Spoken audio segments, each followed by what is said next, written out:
Hi guys, welcome back. So, we've read two parts of the story so far. Yesterday, we read about how the grapes were being harvested.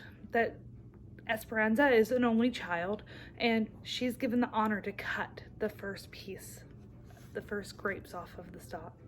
So now we're going to go on and read. We're going into the future a little bit more, but only 3 weeks this time. And if you remember what we read yesterday, 3 weeks was her birthday. So she is about to turn 13. So let's just jump right into our story and see what we are going to hear today. It had taken every day of 3 weeks to put the harvest to bed, and now everyone anticipated the celebration. Esperanza remembered Mama's instructions as she gathered roses from Papa's garden. Tomorrow, bouquets of roses and baskets of grapes on every table. Papa had promised to meet her in the garden, and he never disappointed her. She bent over to pick a red bloom, fully opened, and pricked her finger on a vicious thorn. Big pearls of blood pulsed from the tip of her thumb, and she automatically thought, bad luck. She quickly wrapped her hand in the corner of her apron and dismissed the premonition. Premonition. That word is kind of big. Some of you might know it, some of you might not. But a premonition is when you are seeing into the future, or you're predicting the future. You're having that premonition. So right now she is having a premonition that things are going to be bad luck. I know that we've talked about foreshadowing in class. I think that might be a little bit of foreshadowing, giving us a little hint of what's about to come. Let's keep reading.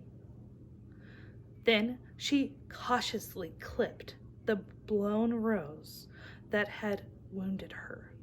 Looking toward the horizon, she saw the last of the sun disappear behind the Sierra Madre. Darkness would settle quickly, and a feeling of uneasiness and worry nagged at her. Where was Papa? He had left early that morning with the vaqueros to work the cattle, and he was always home before sundown, dusty from the mesquite grasslands and stomping his feet on the patio to rid of the crusty dirt on his boots. Sometimes he even brought beef jerky that the cattleman had made, but Esperanza always had to find it first, searching his shirt pockets while he hugged her.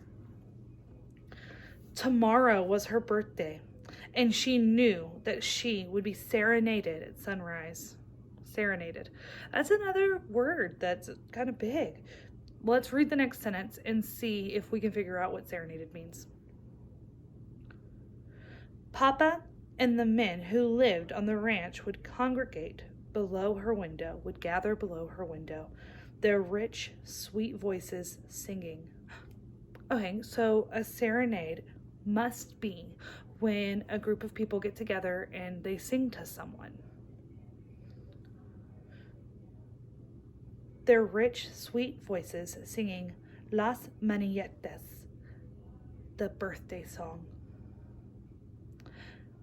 She would run to her window and wave kisses to Papa and the others. Then downstairs, she would open her gifts. She knew there would be a porcelain doll from Papa. He had given her one every year since she was born. And Mama would give her something she had made, linens, camisoles, or blouses embroidered with her beautiful needled work. The linens always went into the trunk at the end of her bed for someday. Esperanza's thumb would not stop bleeding. She picked up the basket of roses and hurried from the garden, stopping on the patio to rinse her hand in the stone fountain. As the water soothed her, she looked through the massive wooden gates that opened onto thousands of acres of Papa's land.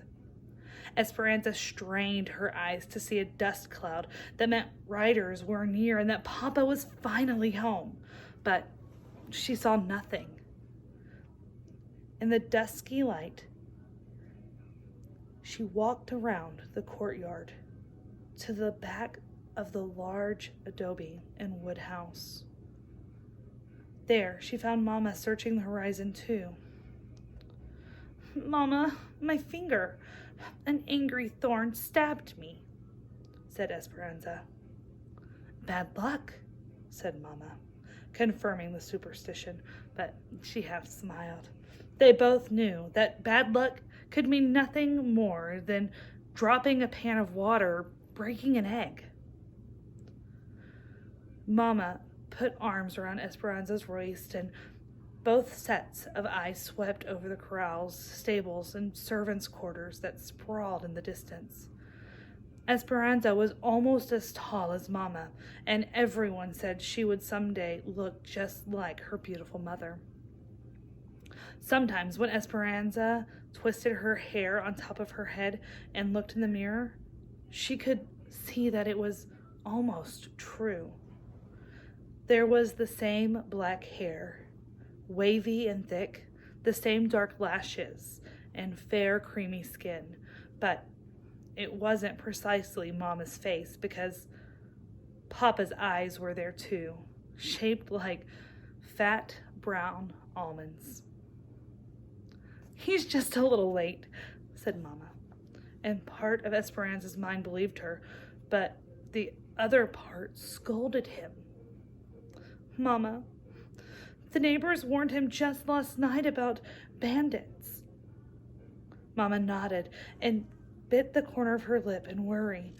They both knew that even though it was 1930 and the revolution in Mexico had been over for 10 years, there was still resentment against the large landowners.